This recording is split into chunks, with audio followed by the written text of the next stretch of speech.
Ready? So, okay, welcome to the TPOA's workshops sessions. And TPOA is actually stand for the Telecentre program for Orang Asli.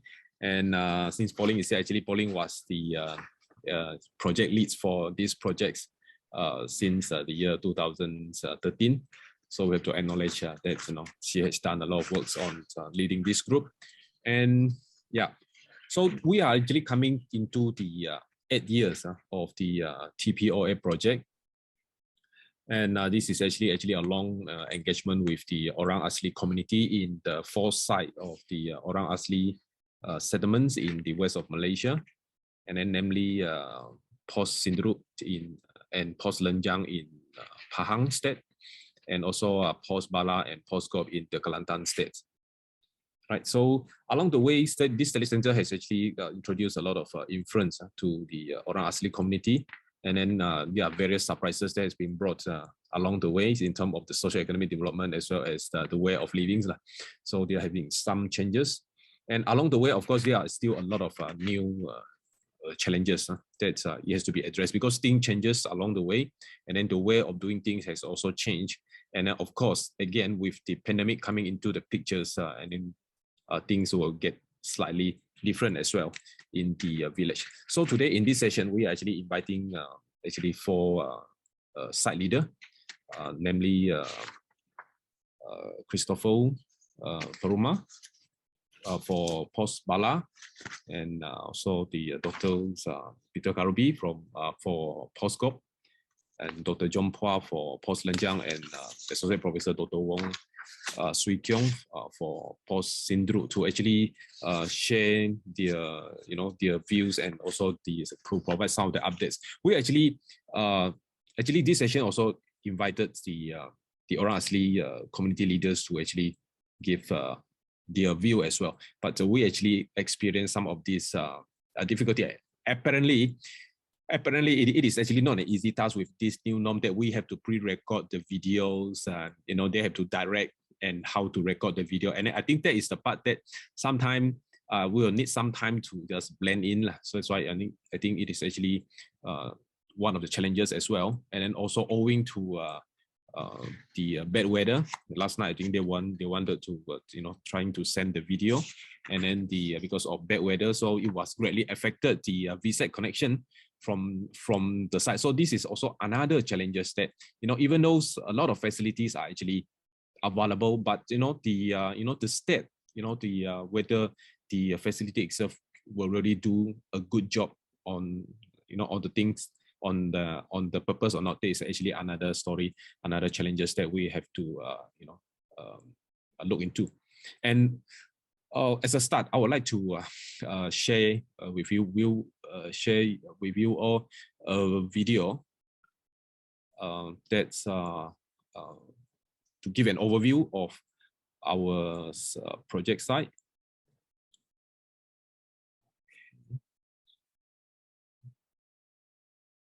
So let me show this so that you will have a better ideas of what we are doing. Yeah.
All right, thank you. I hope you enjoyed the video. And then before we actually get into the panelists, let me introduce today's panelists to you again. And according to the site, and each of these site leaders are actually playing a very important role as a main contact persons for various programs that's been carried out for each of the telecentres. At first will be the post-Bala side. For the post-Bala side, we have Mr. Christopher Peruma, and he's actually a lecturer in the Faculty of Social Science and Humanity. And he's also a research fellow in the Institute of ICT. And he's actually very much into community developments and impact assessment. And his research focus on social impact assessment, tourism development, ICT development, as well as land use management. Right. So this is for post-Bala, and for post-GOP we have Dr. Wanesi Peter Karubi, and he's also lecturer in the Faculty of Social Science in UNIMAS, and he's actually very much enjoyed the first phase, because before the TPOA projects, then we have another projects on the need analysis. That was actually 2 years before. So he really enjoyed the first phase of the need analysis project, which is also involving the need analysis of the for the 4 Orang Asli site. And he always perceived himself as a member of the community. That's why he really liked his way of working with the Orang Asli. And now we're coming to the post-Lenjang side. We have Dr. John Phua. He's actually a research fellow in the Institute of Social Informatics and Technology Innovations, ICT. And he is actually an expert in development economics. And he has done quite a lot of research and development works among the Penang since the mid-1980s, and has been a site leader for the well-known Long Lamai project as well. Yeah, and he is actually now looking after the post-Lenjang telecentres. And lastly, we have post-Institute site leaders, which is Associate Professor Dr. Wong Swee Kyung, and she is actually also with Faculty of Social Science in UNIMAS and a research fellow of the ICT. And her research is basically very much into poverty and development studies, agricultures and community developments, natural resources and environmental management. Right? Okay, let's. Yeah, I haven't introduced myself. Sorry, I've been rushed into the sessions in such a rush. And I'm Tan Chong Eng, and actually looking after the TPOA, the projects, all the technical aspect. Anything to do with the ICT problem, the ICT system problems, I'm actually taking care of that, and I'm doing some of these supports for all the 4 telecentres as well. And okay, without further ado, I think for post-Bala, Mr. Christopher has actually created a video that he would like to share with all of us here. So maybe let me play his video so that I think he has some message to actually bring into our attention. Hi everyone, so my name is Christopher Perumal. I'm a lecturer from University of Malaysia, Sarawak. So today I'm going to talk about implementing telecentre program among the Orang Asli in West Malaysia. So I'm going to focus on the impacts of the telecentre towards the community. So this presentation is specifically only for post-Bala communities, and just to share with everyone, I'm a site leader for post-Bala, and post-Bala is one of the 4 sites that this TPOA involved, right? So this is a telecentre in post-Bala, so we call it as eBala. So the design was originally from the community itself, and this telecentre was built by the community. Okay, this telecentre was built by the community. So the history of post-Bala here, post-Bala is one of the home for Temia Group, and to reach post-Bala, so we need to use logging road. So it took about 3 to 4 hours. And this post-Bala was created in 1940s, and post-Bala was the government initiative to settle the nomadic Orang Asli communities in order to protect them from the communist forces. And Bala literally means the bamboo. Okay, so Bala, the name of Bala is actually from a bamboo.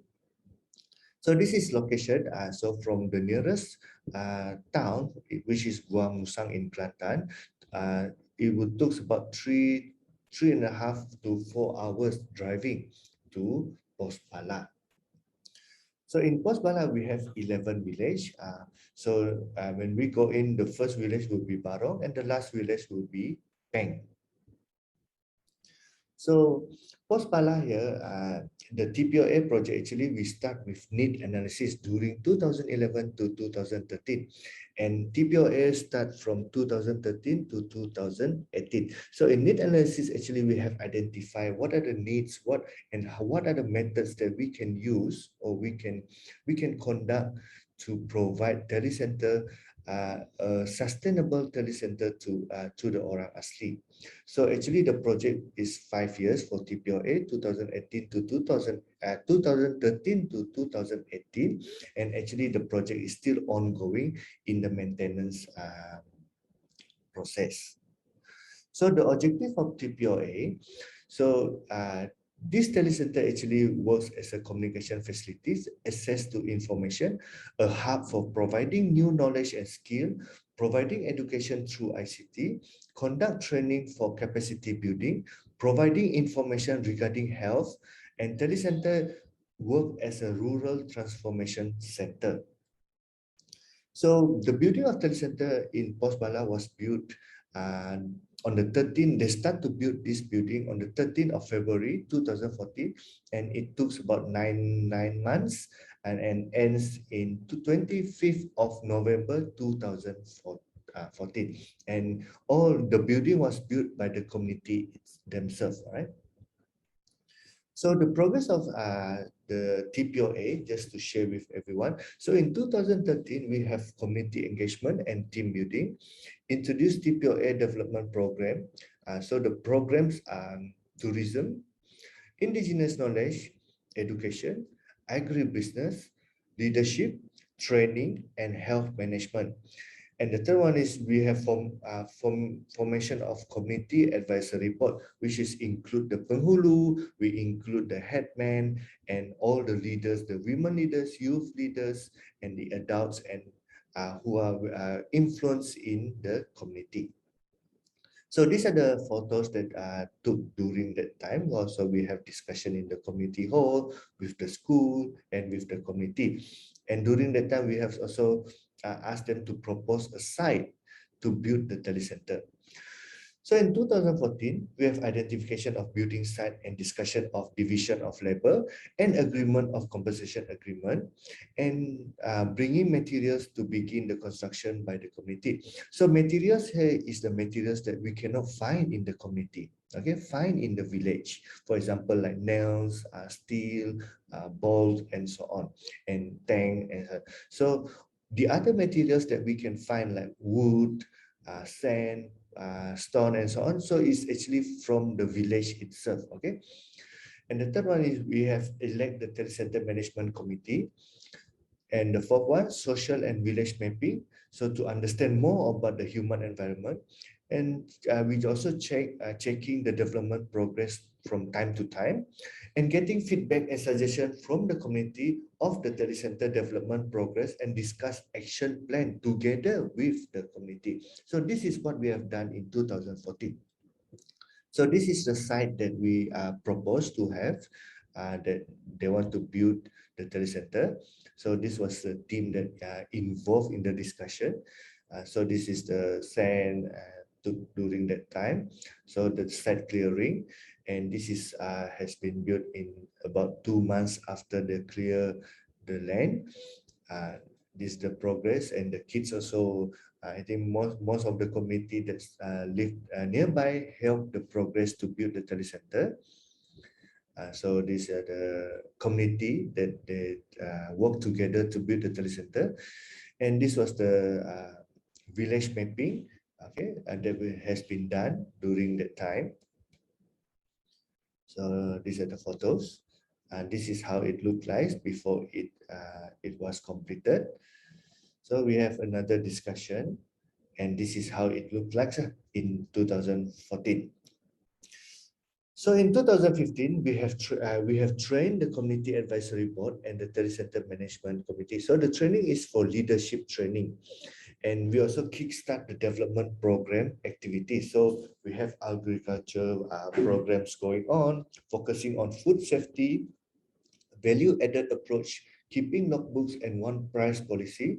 We also done the training for leadership, safety awareness of internet user, telecenter management, and we also done with education. Roles as an education hub for the kid using telecenter. And we also the development program on health. So we did a gotong royong, awareness of cleanliness of the village, and the information of prevention of disease. And for indigenous knowledge, we use the telecenter to preserve the history and the culture or the traditional knowledge that they have. And the last one is the tourism. So focusing on making handicraft and homestay program. So these are the mahjong paper that we use to have discussion with them, and this is what they will expect from the telecenter. And the second photo here is the committee that we have set for the telecenter.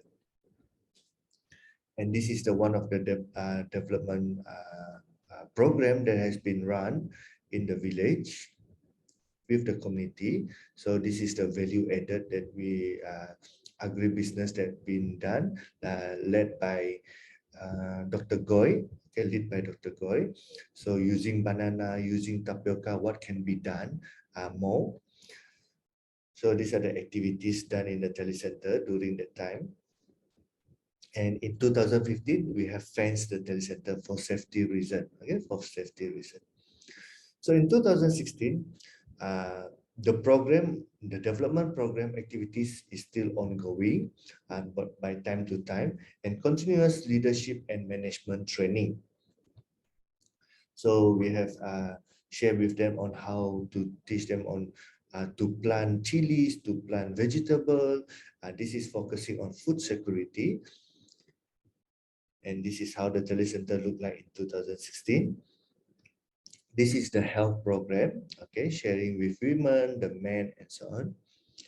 So in 2017, the progress was to deploy, we have deployed ICT equipment, Commission B said, so elect telecenter caretaker, acknowledged by the advisory committee board, and working together with the telecenter management committee.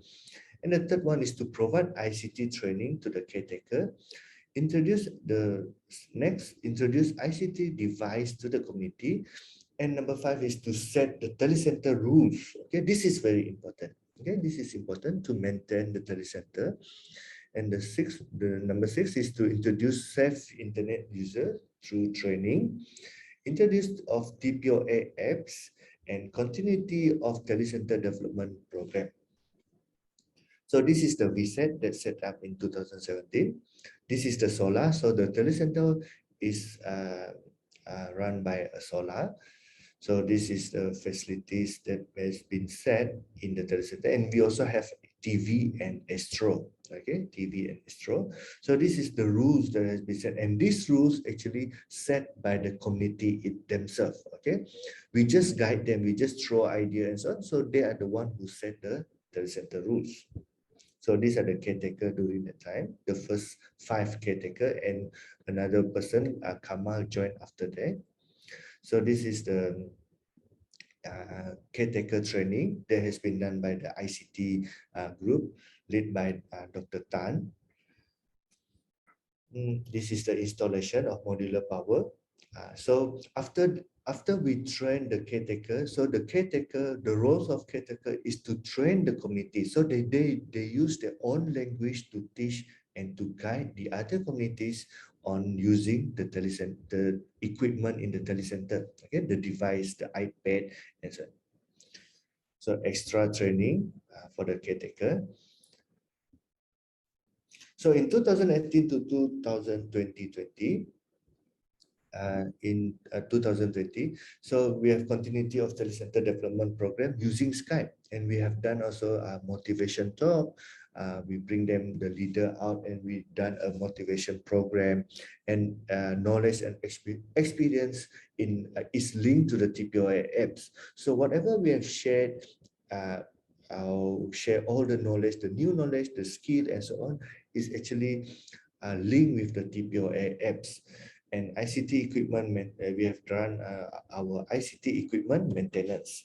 So this is the Skype that from UNIMAS, we Skype with the post-Bala communities, using Telecentre. So this is the apps. So whatever we have shared, like for example, like health, agribusiness, so we all include in the apps. Okay, so the knowledge is sustained by the Telecentre. So going into the impact, so Telecentre here, like through my experience, through our UNIMAS team experience, so this Telecentre is a success story of becoming a new asset for the community to develop themselves. So this Telecentre is as a mean of communication and mean to access for information. All right. So this has been used by the community to communicate with the families, friends, or relatives outside of the kampong, okay, the village. And the second thing, this Telecentre provides new knowledge, new experience, new skills through Telecentre. Okay, they can use online, getting information from online, learn new things, and knowledge, experience, and skill also shared by the researcher itself from UNIMAS. And another things that I found out is the committee become more confident.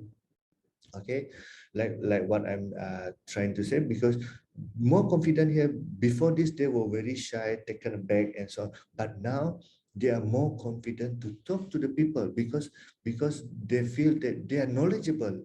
Okay, they are knowledgeable from the using the Telecentre, and Telecentre as a community asset base to develop the community. And Telecentre is also used for e-service. Okay, applying job, looking for job, applying forms or filling up the forms for to get assistance from the government, and so on. And Telecentre is also becoming an education hub, like an extra class or a tuition for the school kids. Okay, so the caretaker is the role of caretaker is to run a small class, okay, like a mathematics, and this is guided by the researcher from UNIMAS. And number 7 is to generate income. So the caretaker or few of the communities, they use the Telecentre to do a reload business, for example. And few of them, they have come out, they have created their own Facebook account to sell their own product, their own handicraft product. So they try to promote the handicraft and so on through internet. Okay, and they use the Telecentre. And number 8 is social gathering place. So social gathering place here is more on focusing on becoming one. Okay, so during usually during after they have their own dinner and so on, they will come to the Telecentre to watch television. Okay, to watch news. So they have their own family time, gathering time, community time together in the Telecentre. So this is good to create a good relationship, a good networking among them. So this is the agriculture. So one of the villages, we challenged them to have fish pond, and he have come up with his own fish pond. So canteen, the canteen. This is the handicraft homestay program that has been done in Posbala. So this is the value added outcome. So one of the villages tried to make tapioca, kueh, and so on. So the challenges here is the maintenance issue. So maintenance issue here is for long run maintenance of Telecentre, who is responsible? So we try to guide the community to be responsible, but they have limited resources to do a maintenance issue. So UNIMAS is still attached in these issues. And second one is to have we have caretaker issues.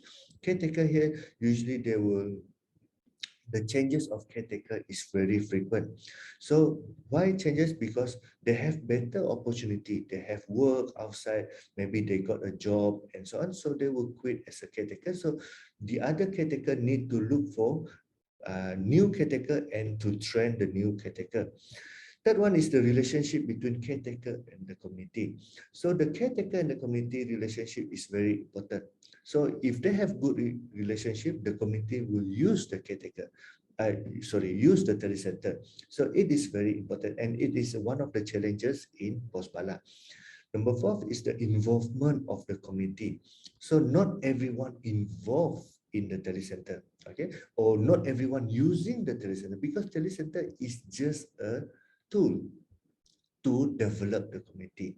So sometimes we use a tool when there is a needs. For example, during this COVID pandemic, I think almost everyone used the telecenter because they need to fill up the e-form by the government. And number five is the telecenter operating hours because of the limitation of the caretaker. So telecenter operating hours become limited. Okay, it's only open during the times that needed for the community. And number six is the ICT subject. So the subject for ICT is not really priority for the community. Okay, so they haven't seen the ICT subject in the village, in the rural setting, is that important. But for the younger group, they know that this is important. So the usage of this telecenter is more to the younger group compared to the adult. And number seven is the COVID-19 pandemic. As you know, we have because of we need to be at home and we cannot mingle around and no gathering and so on. So it become a challenges for the telecenter. Number eight, the conflict of power, okay, between men and women, young and adult. Like what I mentioned just now, the caretaker, they are women. Okay, so when the women taking care of the telecenter, sometimes they have issues with the men. All right, and there's the issues of young and adult. So this is one of the issues in the leadership aspect. And number nine, usually we always talk about, is it success? Is it a failure? Is it not really success? Not really failure? It's also one of the challenges among the community, among the researcher, among everyone. But knowing through the telecenter, actually the telecenter really touch the lives of the community, make changes, okay, make changes directly and indirectly. So to way forward, we need to create and motivate a community to live together, work together, and be success together. So motivation talk, ongoing consultation with the community, be part of them. Okay, so the researcher like myself and the other UNIMAS team, I believe everyone is like we are like the orang asli too. Okay, we are the same. And maintenance costs need to be discussed further with the related agency. And number four, to emphasize on the importance of ICT, especially education. Okay. So these are the groups that we have done, activities last time. And thank you very much. So I hope you enjoy the presentation and stay safe and stay healthy. God bless.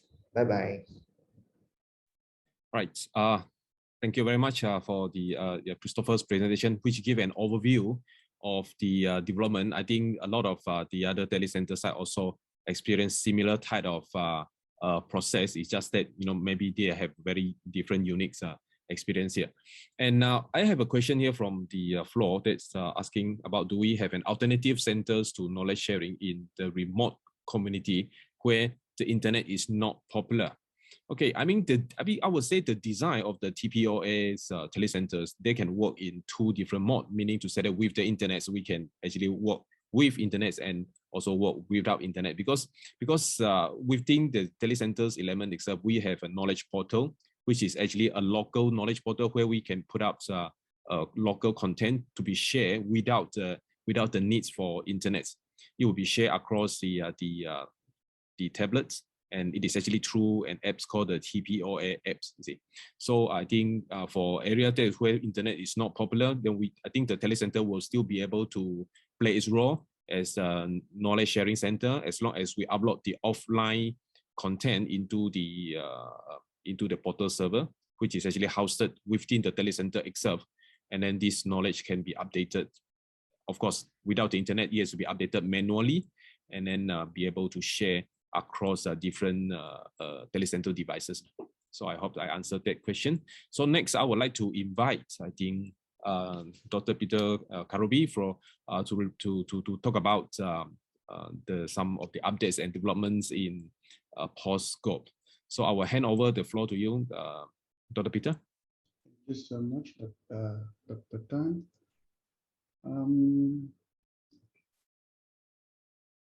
A very good afternoon to everybody who is present and listening to us. As Dr. Tan said earlier, Chris has actually covered almost everything, starting from need analysis to where we are today in relation to the oral Asli. So probably I will just simply concentrate on 2 or 3 things which pertain mainly to the post-gov, which is one of the Telecentre, which we call eGov. Now, sorry, this is not. So today, mainly I'm going to talk about one of the programs that has actually impacted on this community.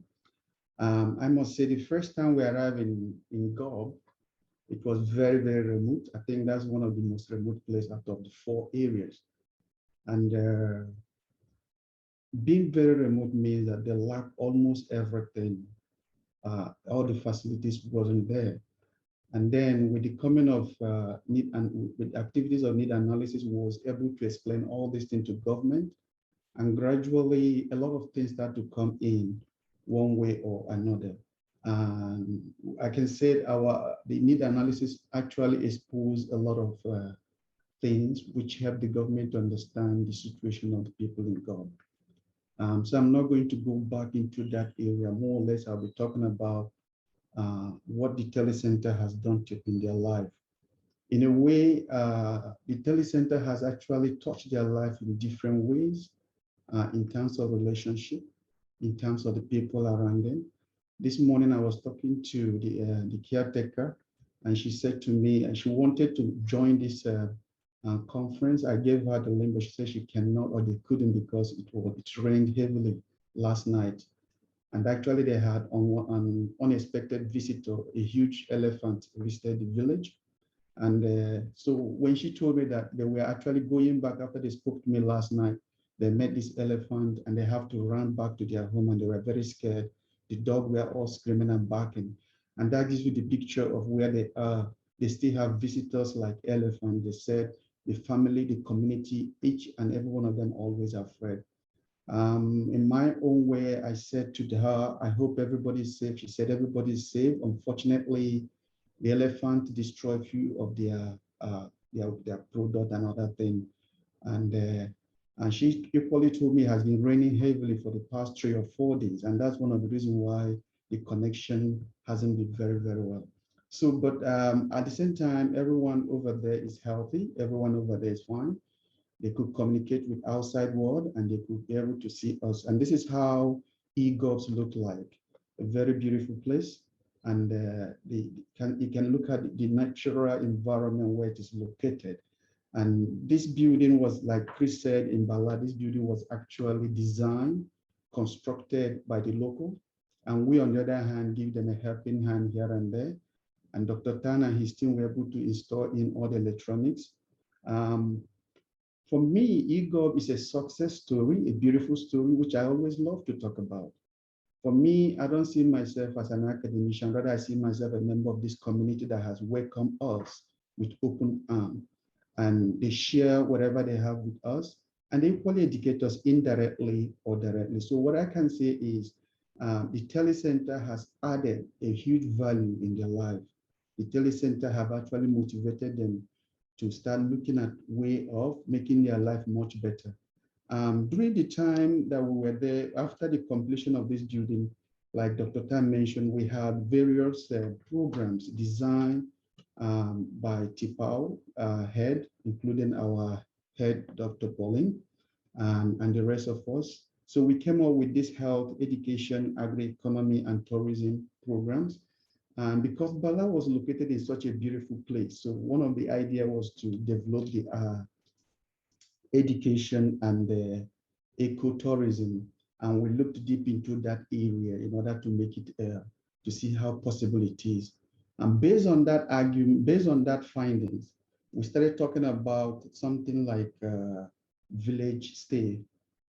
We sat down with them, we talked about it. They thought of building a village stay with iron or some other building materials. We said to them, you have to represent your community with what you have, and something that will be replaced. If you want to replace it, it's easy for them to replace.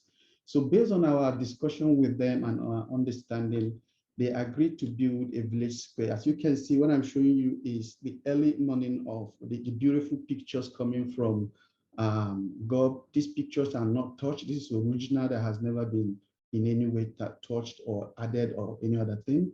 So eventually we arrived at the best option for them to do is to be able to build a homestead that looks exactly like this. So these are all different chalets that they have built, constructed for people to stay. I think they have up to 25 of these buildings built locally with local material, with local ideas. Before the COVID, it was attracting a lot of people because when people come over here, they have a place to stay.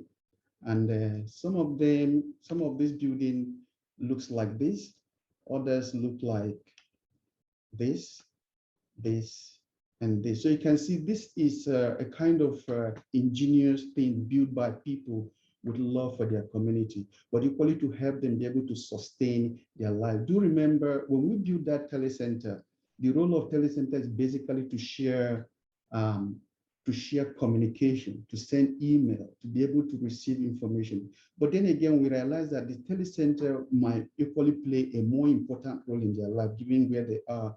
So they are using the Telecentre today as part of generating income. And through the Telecentre, they advertise this homestay program. And you have to make booking in advance before you can come over, even though it look very, very old, but inside equally look very beautiful and relaxing. So these are all the buildings they have constructed. And basically some of them are 2 rooms, one of them are 1 room, depending on how many people. And it's constructed very close to this beautiful stream or river. This is one of the best attractions that we met. I still remember the first time we arrived in this camp, in this place, the first day, early morning, the next day, I and Chris jumped inside this river. We took a dip, we shower, and then we used soap to take our bath. And then something interesting happened. Later in the day, the villagers came over to see us, to meet us for the first time. And we started talking about community protocol. So that was when we asked them, what exactly are we expected to do or not to do in your campaign? That's when somebody told us, he said, listen, as an outsider, you are not allowed to take shower or take a dip or take a bath in this river, especially in the morning and evening. And even if you're going to do so, you mustn't use soap, shampoo. And when you enter this river, you must enter with a respect. You have to take permission before you go inside. We have already taken a shower before they gave us this information. And then we kind of get a little bit panicky. So we spoke to the Penhulu, or the head of the community. He said, it's okay. You guys have no idea of this is no in our area. You can be forgiven. And we try to ask further question. The question we ask, what if we decide we disobey your community rule? We say, well, something bad might happen to you guys, so please don't do it. Now, if you look at this, it looks like a fairy tale, it looks like a superstition. But one thing we should understand, this is their source of water for cooking, for eating, and for drinking. And from our understanding over the period of time we stayed there, we realized that in the morning they collect water to cook and wash. In the evening, they collect water to cook and wash. And we believe this taboo has formed a way of natural preservancy or environmental maintenance of their society. And therefore, this river remained part of their life. Unfortunately, sometimes the logging company do not respect this, and it creates maybe problem here and there for them. But then again, what I'm trying to present here is always very, very important when we go to any community new. We have to respect their community protocol because it ensures their way of life. Partly, this is how they survive. Now, moving further, this is part of the river, beautiful. And this is very, very interesting. So because of all this scenario, we decided, we said it's best for us to encourage them to go to ecotourism. And they have actually getting into it. Prior to the COVID-19, this is one of the source of income for them.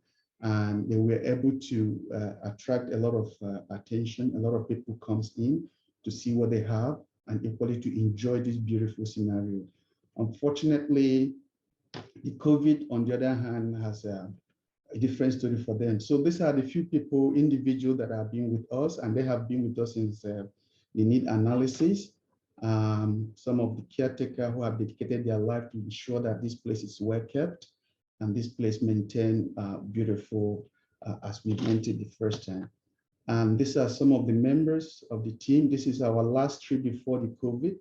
And we share a kind of a connection with this group of people. Honestly speaking, I always see them as part of my family. And the way I see it is I'm not an outsider anymore. I think sometimes we spoke to people who say, you guys are no longer an outsider.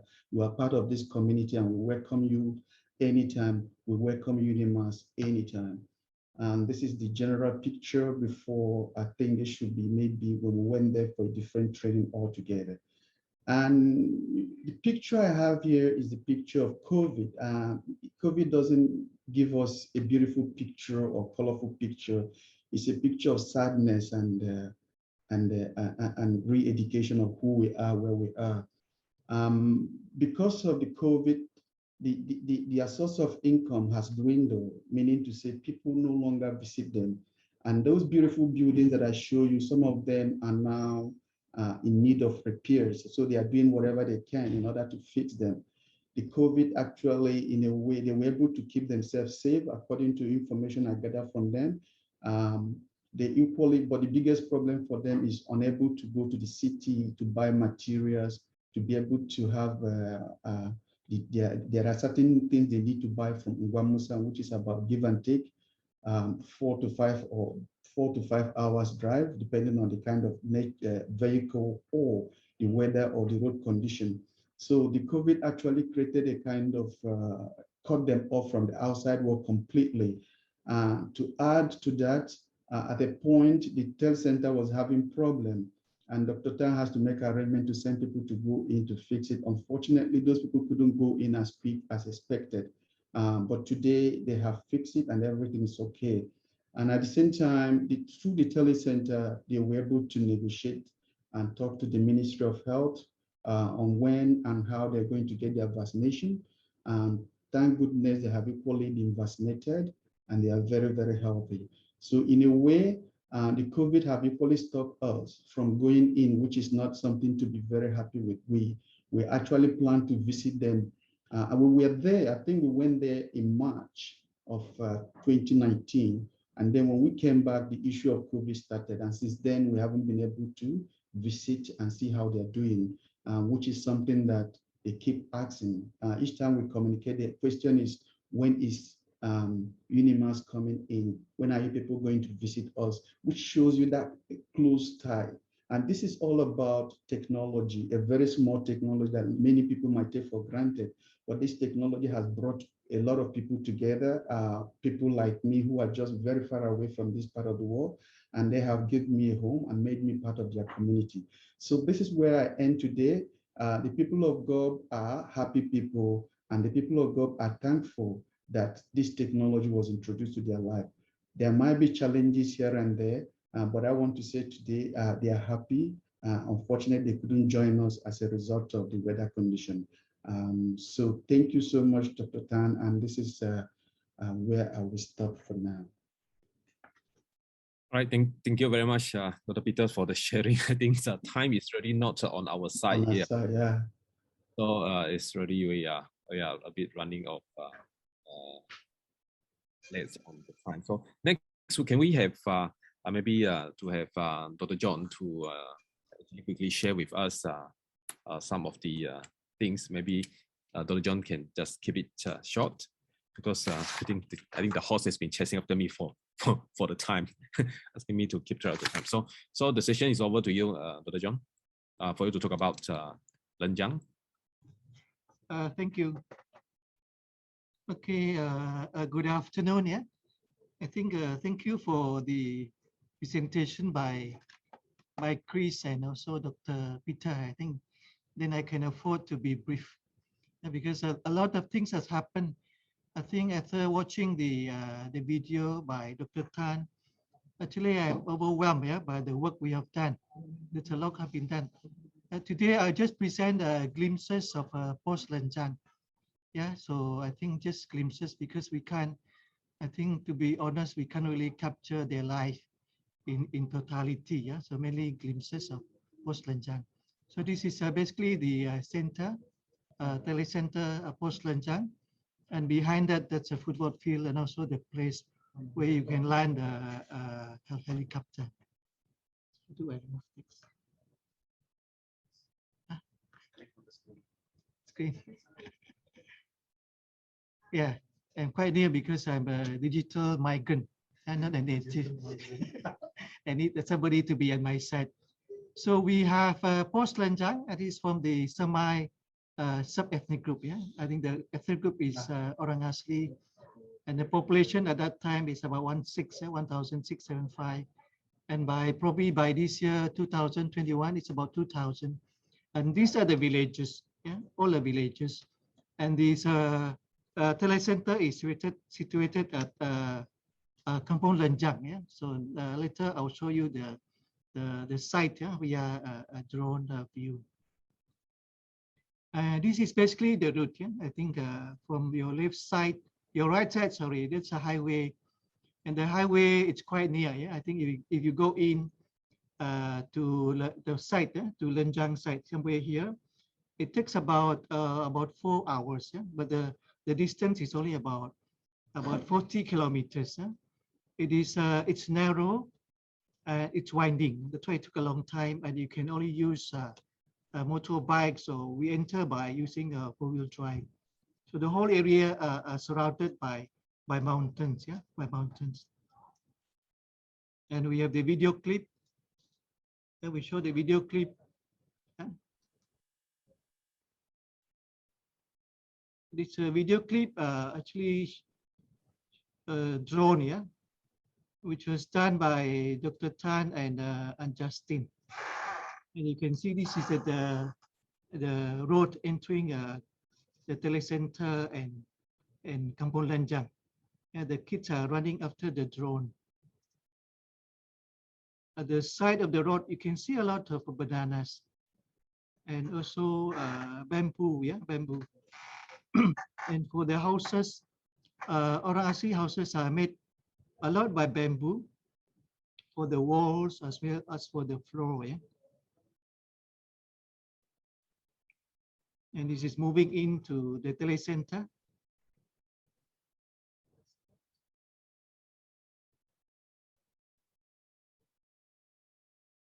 So that's a Telecentre.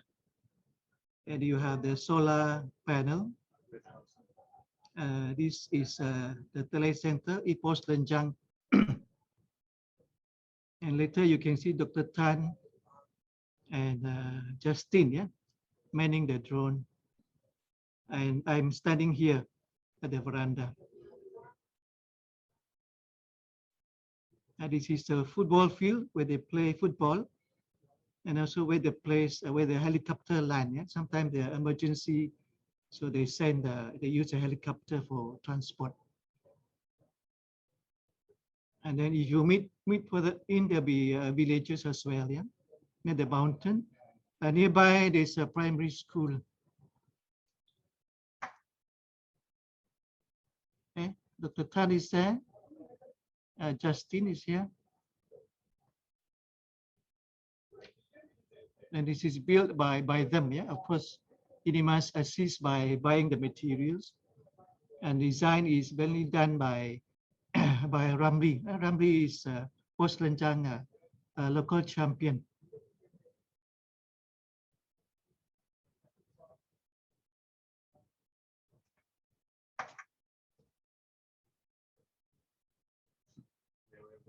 So they are waving.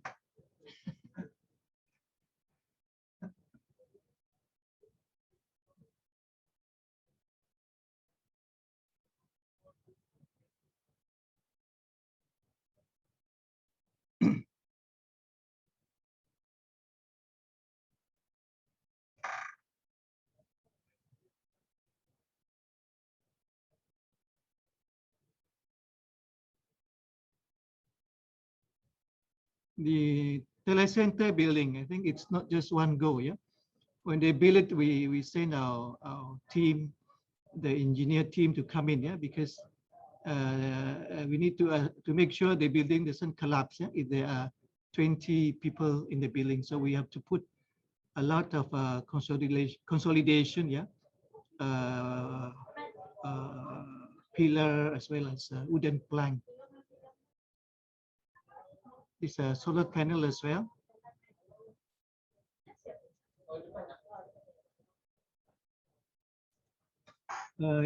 As I mentioned earlier, I think bamboo it's quite common, yeah. So most of the houses, walls and the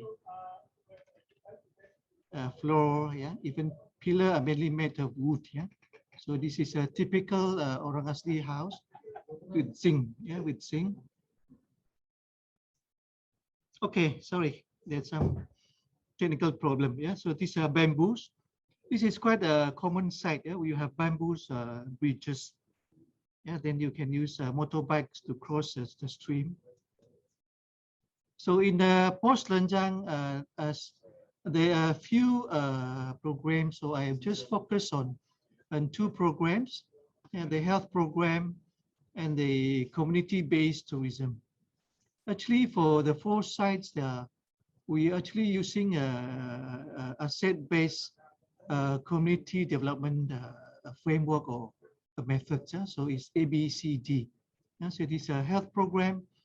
Health program really, this is the main one. Yeah? This is a Telecentre TPOA program, whereby you have the 4 locations, and Lenjang is one of them. And these are the project timeline, about 4-5 years. And then the development, yeah, the different programs, different sites have different programs wherever that's possible. And you have the goals and objectives. Mainly it's the same, yeah, with eBarrio, because TPOA project is actually what you call visualized because of the success of the eBarrio project.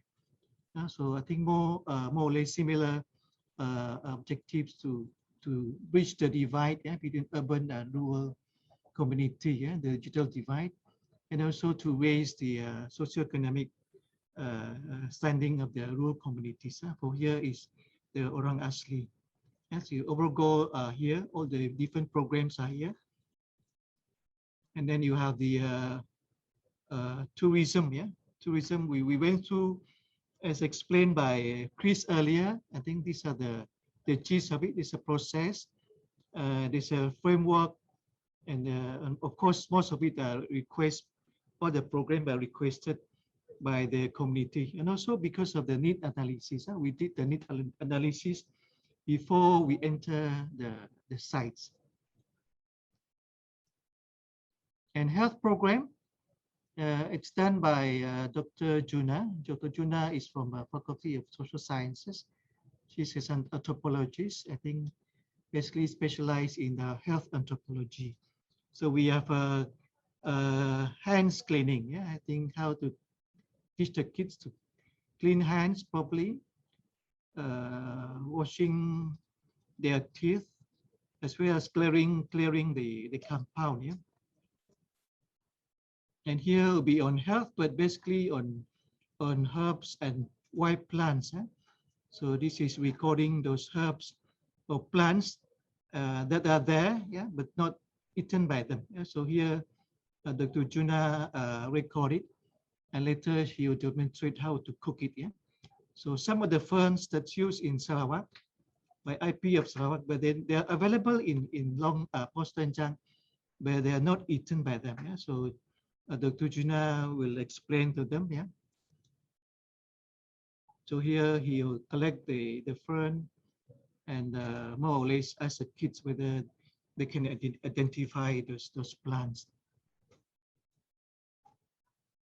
The cooking demonstration, you have the wild fern, yeah, paku pakis. I think you have the tapioca leaves, I think. And then you have also the papaya flowers. And she demonstrated, yeah, how they do it in Sarawak by the club itself, by the Kenya. She's Kenya, yeah, and also discussing, yeah, what are the benefits of taking more vegetables.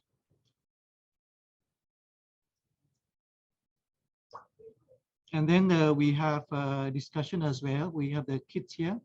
So local champion Ramli will talk about it. Yeah, what are the names of those herbs or plants, and then Juna is here. Yeah, so we more or less do transmit the knowledge of the elders to the younger generation. This is a handicraft. Yeah, I think this is Prof. Nara. The handicraft, I think we do collect and practically document them. We haven't done more. We haven't done any design, yeah, as we did in Long Lamai. Yeah? This is one village, yeah, Kampong Kendrong. Yeah, they're quite good in producing handicraft. And these are the bangles. Yeah, this is really the motifs they have. Yeah, so this is, I think it's rattan. And Dayang is here, one of our researchers, discussing the motifs, yeah, by the Orang Asli. These are mats, yeah, it's for single they call single size. Yeah, these are mats and very colorful. And this is made from the bark of a kind of plant. I don't know what's the English word. These are quite good prospect for to be sold, yeah, to the public, but we haven't done that far yet. This is a bangle as well. Yeah. These are the pillars of TPOA. I capture this photo because I think these are the sifu, the taiko. You have the engineer, you have the computer scientist, and you have the social scientist, anthropologist. Thank you very much. Thank you for listening. All right, thank you very much, Dr. Jones. I think we have to move on to our last sharing from host Indru, and then Dr. Wong. I think the floor is yours.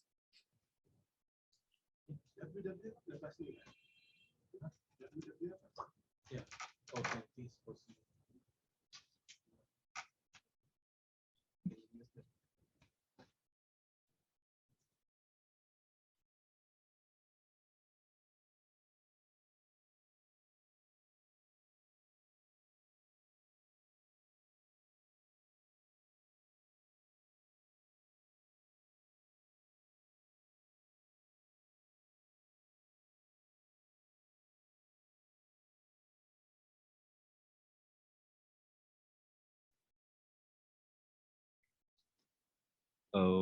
It look like this issues.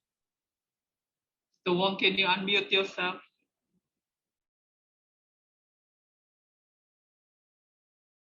Can allow me to go to the unmute button.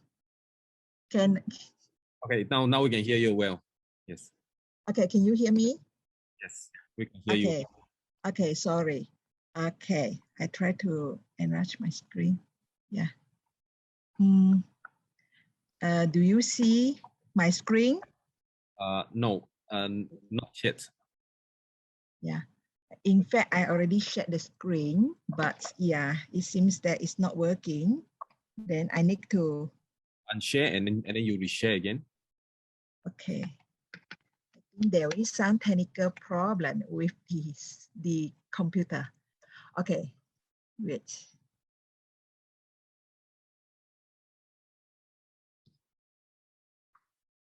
Okay, let me see. Okay. Yeah, I don't know. Okay, never mind. I think, okay, because I think there is something wrong with the laptop now, jam, and then cannot move. Okay, I just want to briefly go through what I want to share with all of you regarding the Telecentre program among oral Asli in post-syndrome in West Malaysia. Okay, can you hear me? Sure. Go ahead, Dr. Wong. All right.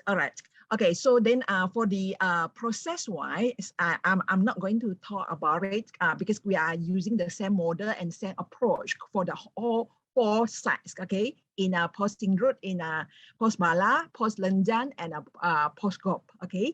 So then the important things that I would like to share with all of you today, okay, let me see, okay. I just try to recall what I have prepared because all is in my slides. Okay, yeah, okay. The most important things that I would like to share with all of you is that the engagement with the community that has built up the relationship between UNIMAS and also the people, the local people in post-syndrome that enable different programs to be carried out in a very smooth manner. There are, if without the commitment from the researchers from UNIMAS, and then the program is not going to carry out in a smooth manner. And then also because of constant engagement with the people on the ground, and then they are able to accept us more openly, and we can carry out the programs in a very smooth manner, including the health programs, including the agriculture program, including the education program, training program. All those programs can be carried out in a smooth manner. And today I would like to highlight few of the things that was shared by the local community, what they feel or what they think are the impacts that Telecentre or TPOA project have brought to the local community. Okay, the first one, I would like to share the experience from the chairman of. Oops, I think look like we have a hiccups.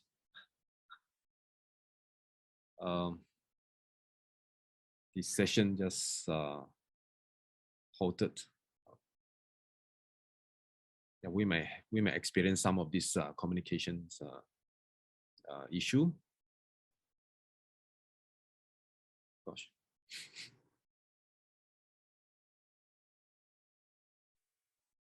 Yeah, ISITI, what should we do now? How are we going to?